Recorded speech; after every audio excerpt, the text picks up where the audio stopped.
Hey, what's up, everyone, and welcome back to another episode of Access Channel Comics with your host, your boy, V Banks, Corey Banks. And today, going over a special episode with you, and this will be the review of Batman the Killing Joke. So, there is some spoilers ahead. Just want to warn you, if you haven't seen the new animated movie, Batman the Killing Joke, that was a recent release, you may not want to watch the video right now, unless you don't mind being spoiled, or if you have read the classic book, it really won't be too much of a spoiler for you. It kind of differentiates.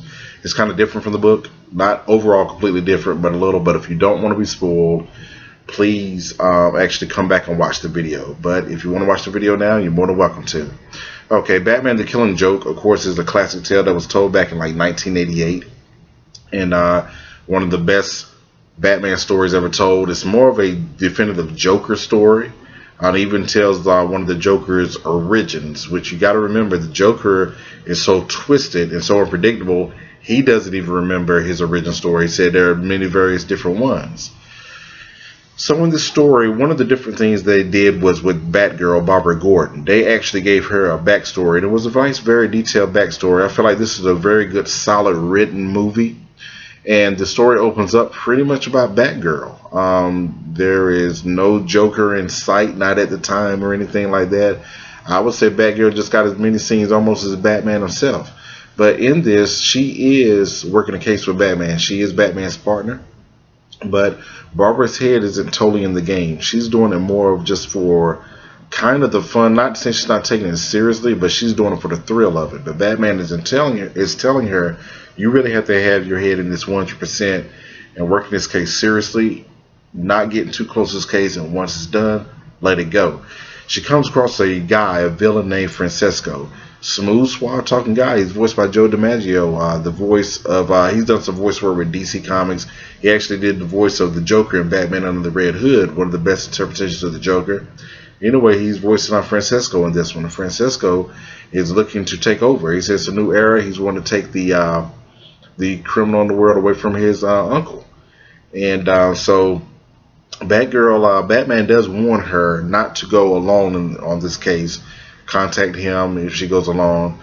But Barbara isn't really fully listening to Batman. This is kind of a different tale where if you go back to Batman animated series, other interpretations, Barbara really always listened to Bruce a lot of times. And so basically she winds up coming across this guy. And it's one of those things Batman word is proven right.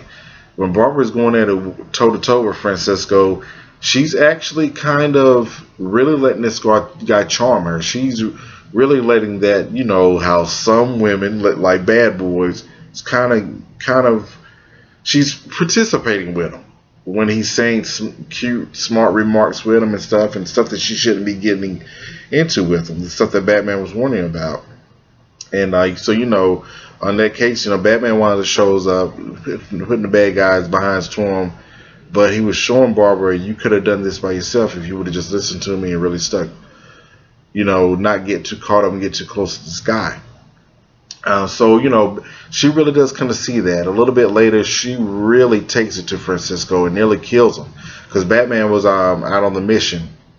And, before that, they do have a scene with Batman and Batgirl. Batman said, you're off this case. She was furious. She called Batman self-righteous. Now, is Batman self-righteous? Maybe sometimes. But Batman was right in this case. He really didn't want to see her get hurt. He cared about Barbara. But on the rooftop, when she slung Batman over and she got on top of Batman, sort of like a 1992 Batman Returns a la type thing. But next thing you know, she's taking off her cowl, taking off her cape and top, and she's in a bra. So you take it whenever you're back, Batman and her make out, and those things happen. And so basically the next time they're talking, she was like, he said, I'm headed to like the warehouse. He's going to go turn down Francisco and his crew, and she says that invitation, and it was like, we'll talk later and stuff. So she said, are we still good? It was just sex, we can still be in business. So he said, we'll talk later. So, Batman went, and Batman actually got injured. Got punctured in the side. So he was having a tough time. Of course, they were shooting at him. So Barbara, shows up, Batgirl. She really takes it to Francesco. No smooth talking this time with him. And she nearly kills him until Batman, approaches. And so she started to realize what she was doing. By then, afterwards, Barbara tells Batman, you're right. And she stopped being Batgirl. Batman kind of didn't want to, but he understood, and he says it's probably for the best. She turned in her stuff. It was kind of like if a cop was turning in the badge, and stuff. And so, she wasn't, Batgirl anymore. Batman was still working the cases. But then the story went on to tell the Joker story. So this is when the tables turned. Half of this movie was pretty much about Barbara. Then half of the other half was about the Joker.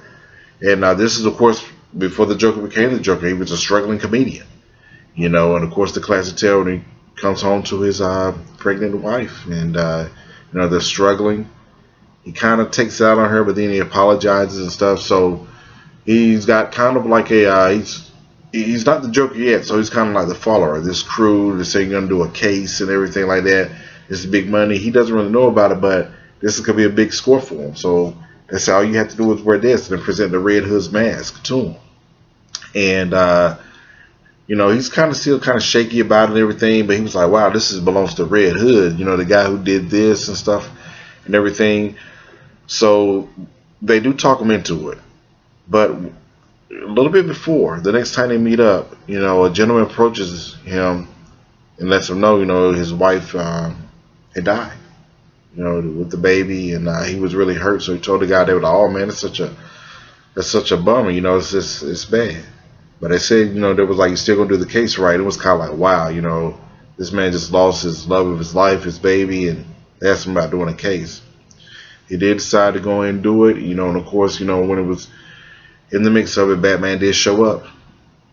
And basically, they were going at it. Batman told the police he's going to handle it his way.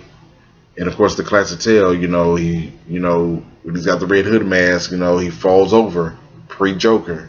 Then he goes into the toxic chemical. He comes out on the side, and it was very classic to the book, showing him holding, he's crying, and then he looks in the kind of reflection, blood coming from the eyes and everything, skin pale, hair turning green, and he just starts the most horrific laugh you've ever heard. It was definitely sticking close to the comic books on that part. And so, he became the Joker. He took over, got the amusement park. Then, of course, one of the other classic tales, Barbara at home with her dad, Jim Gordon and everything. Doorbell rings, and there goes the Joker in that loud shirt with his henchman. And he shoots Barbara. One of the most classic tales in the history of comics, paralyzing her and undressed her when she was down on the floor. They took Jim hostage and everything, put a beating on him before then. And, so they tied Jim up, and he was nude. And sort of reports, Barbara was in the hospital. Batman showed up, and, Bullock let him know what was going on. Just like Bullock let him know earlier in the movie about the guys who had already been dead, like the Joker had got his hands in that already. So then, he was torturing Gordon, him and his henchmen and everything. So Batman, showed up.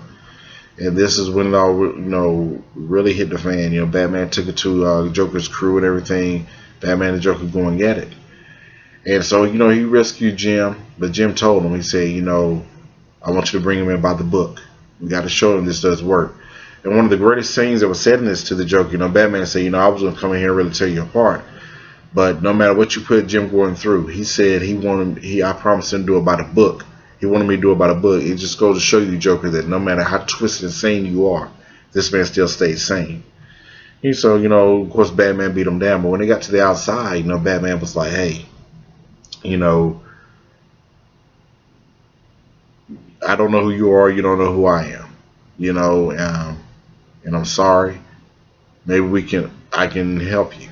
I can help rehabilitate you. And it was a monumental moment because the Joker stood up. You thought you were going to start laughing and do something, but Joker was like, I'm sorry, but it's just too late for me. And he was being serious, and then, he tells a joke to Batman.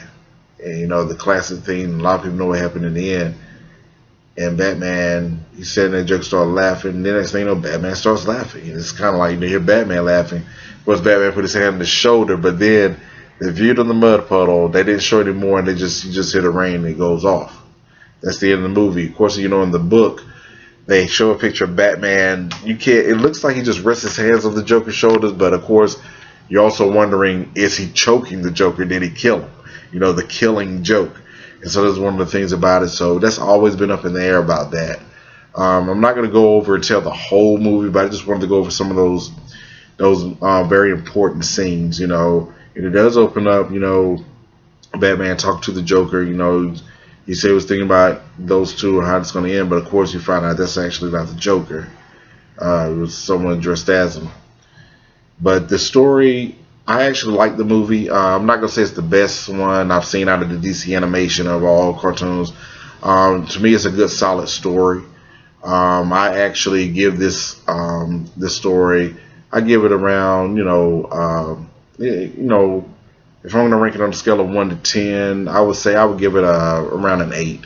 It's a good, solid story. I have to go back and, as I said before, some of my favorite DC animated movies. My favorite one of all time is Justice League: The Flashpoint Paradox, then Batman: Assault on Arkham, and then you got so many other ones that I really like. Of course, Batman: Mask of the Phantasm and everything like that. But this one, it's a good, solid story, a good Batman movie, good Joker story. Give more of what happened, the tales of Barbara Gordon, Batgirl and everything, and with Commissioner Gordon and everything. So it's one of those stories. It's also one of those stories where don't expect to see anyone with superpowers. It's one of those classic Batman stories that's enriched like how the Dark Knight trilogy was in live action. No superpower villains, anything, and that's fine. That's cool. Sometimes you need those good detective grounded Batman stories. Just like one of the stories I want them to do next, I really want them to do one of my favorite Batman stories of all time, Batman: The Long Halloween. That's a good original story also for Two-Face. The novel is phenomenal. Got a lot of his rogues gallery in there. The Calendar Killer are also in there. I would like for them to give a similar treatment how they did Batman: The Dark Knight Returns. Maybe releasing in a 2-part volume. I would really love to see them do that. I know Warner Brothers DC is focusing on a lot of their live action movies, which I'm very glad in their live action television. But I would like to see some more of the animation movies get steamrolling, because Justice League Dark is going to be coming out soon. They're doing that more in the animation of how Justice League War, Throne of Atlantis, Batman, Son of Batman, Batman versus Robin, Justice League versus Teen Titans. They're doing that type of animation, which that's cool at times, but I really like the animation more of how they did it on. Even though Batman: Assault on Arkham was based off the video game, I like that type of animation. The animation they did on Justice League: The Flashpoint Paradox, I like that. So we'll see how that goes. But I'm glad it's Justice League Dark. They're doing a different Justice League story. Batman will be mainly featured in this. Other Justice Leaguers will have cameos. Of course, Batman definitely sells big, so he can be kind of like, we can see it through his eyes there. But as far as Batman: The Killing Joke, yeah, I give it around like a 8. It's a good, solid story. I'm not gonna say it's a phenomenal story. I'm not gonna say it's the best I've ever seen, but I actually, I like the film, and I may sit back and watch it again. I actually watched it the other day. I want to say it was around maybe Tuesday, either Monday or Tuesday, because I know they were playing it at the theaters. I didn't go by the theaters and watched it. Kind of feel like I should have. I could get that cinematic experience, but they were showing it for 2 nights. And they were showing it at the theater, so like 3 or 4 showings. So sometimes they do that with movies, so which that's done now. That was Batman's second time in a movie this year, so we're gonna see him for his 3rd time in Suicide Squad in a couple of weeks. So look forward to Suicide Squad. I know I am. August 5th that opens. And so that was just a little nice brief review of Batman: The Killing Joke. Put your comments at the bottom if you've seen it. Also, like I was saying, just a reminder, I'm letting people know spoilers and everything like that. Also, subscribe to this channel. Definitely click that subscribe button. And just remember, Access Channel Comics is loaded up to all you newbies. It's loaded up every Tuesday and Saturday. If any schedule changes, I'll let you know before or after. And if it's after, I will truly apologize to you. But we've been mainly keeping it on Tuesdays and Saturdays on Steam rolling and everything. Very grateful to have a lot of you. Go to Facebook, like the Access Channel Comics page. It's on Facebook. Also, look to join into the group. There's another alternate page of Access Channel Comics Unlimited that you might like. Also, you can follow me on Twitter, and there's a link right there. You can see my Twitter name, and just have fun with it and everything. And like I said, come back to this channel, subscribe to it, and I look forward to having you. And thank you for having me. And remember, be good to yourself and be good to others. And Access Channel Comics. Remember, there are many, there are few, but there are none like you. Peace.